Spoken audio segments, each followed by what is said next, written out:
Hello, and welcome back to another series on Communication Campus.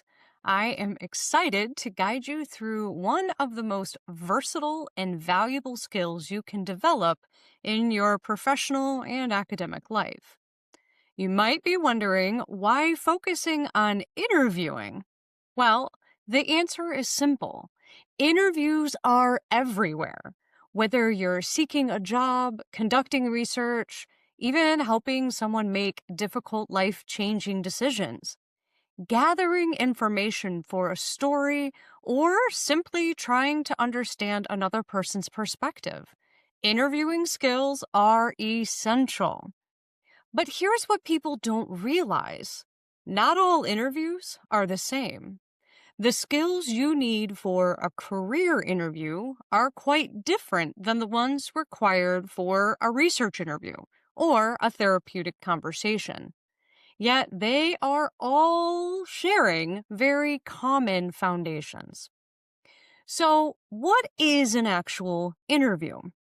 At its core, an interview is a purposeful conversation between two or more people where one person asks questions and the other person responds. But there's so much more than just simply asking questions. Interviews need to be structured. They have a clear goal, a plan, and often a specific format. They're interactive. Both parties have to be actively engaged, reading off of each other's clues and responding dynamically. They are also intentional. Every question, every response, every moment needs to serve a purpose. So, what distinguishes interviewing from casual conversation is this idea of intentionality. When you're chatting with a friend, the conversation can wander freely, or as I like to call, chase squirrels. But in an interview, even when it feels natural and relaxed, there is an underlying structure and purpose guiding that interaction. So, as a result, the interviewing process needs to involve preparation, execution, and follow through. It requires both technical skills, knowing what questions to ask them, how to listen actively, and many interpersonal skills like building rapport, reading body language, and adapting to the moment. So, in this series, we're going to explore three distinct types of interviews, each with its own purpose, its own techniques, and its own ethical considerations. First, we need to think about career interviews. And these are the interviews you'll expect when seeking employment or internships and even promotions. In career interviews, you're typically the interviewee, presenting yourself as a solution to an employer's need. The goal is mutual assessment. That's right, I said mutual assessment.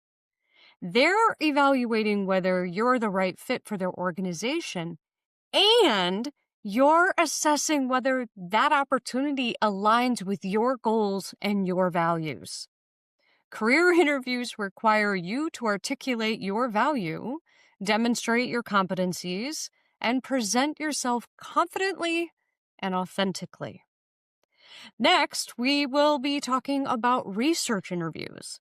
And these are going to be systematic ways of collecting data, tools that we use across many disciplines.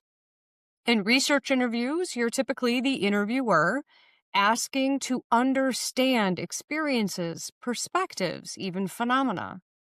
The goal here is knowledge generation, to gather rich, detailed information that helps us answer research questions. Research interviews require careful design, ethical practices, skilled questioning, active listening, and rigorous analysis.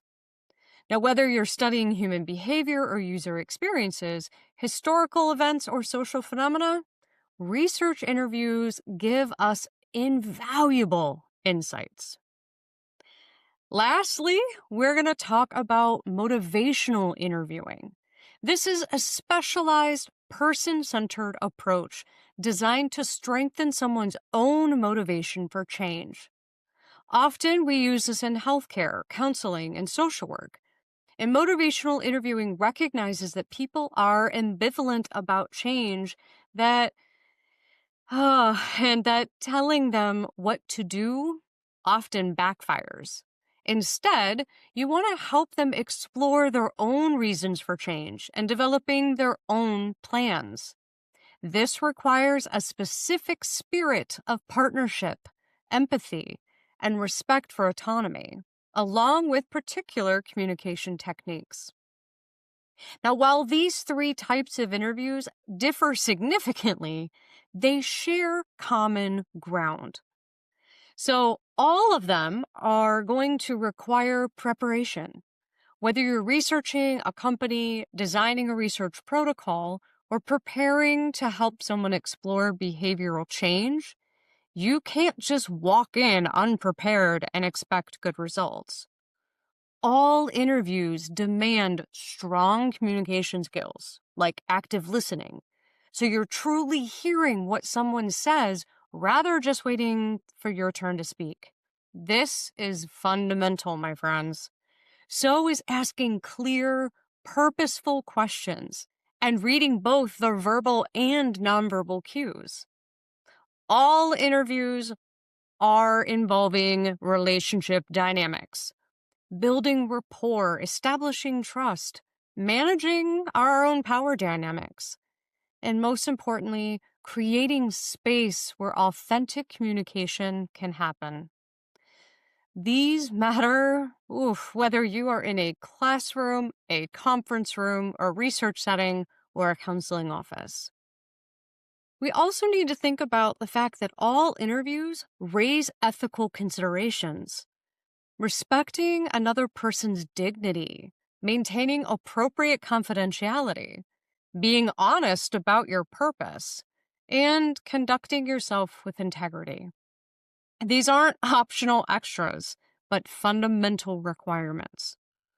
And lastly, all interviews are skills that improve with practice. No one is born knowing how to interview effectively. And like any skill, interviewing requires learning, practice, feedback, and continuous refinement. I promise you, we can, with practice, help you become a fantastic interviewer. So, how do I hope you'll use this series? This is a structured series. So, the next 3 videos will focus on one type of interview in depth.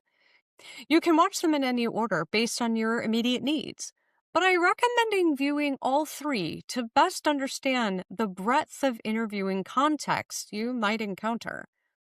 As you watch, think about how the principles and techniques might apply to your own life. Take notes on strategies you want to try. If possible, practice with a friend or a classmate. There's no substitute for actually doing the interviews. And remember, this is a skill that we learn in time. It's a journey, it is not a destination. Even experienced interviewers continue to learn and improve. Be patient with yourself. Stay curious and approach each interview as an opportunity to connect meaningfully with another person. So, whether you're preparing for your dream job, conducting important research, or helping someone navigate change, the interviewing skills you can develop will serve you throughout your entire life and career. So, let's get started. Choose whichever video interests you the most, and let's dive into the art and science of interviewing. And thank you for joining me in this series on Communication Campus. I am your host, Dr. Melinda Stewart, and I'm looking forward to hearing your feedback and questions about how we can improve our skills as interviewers. Keep communicating.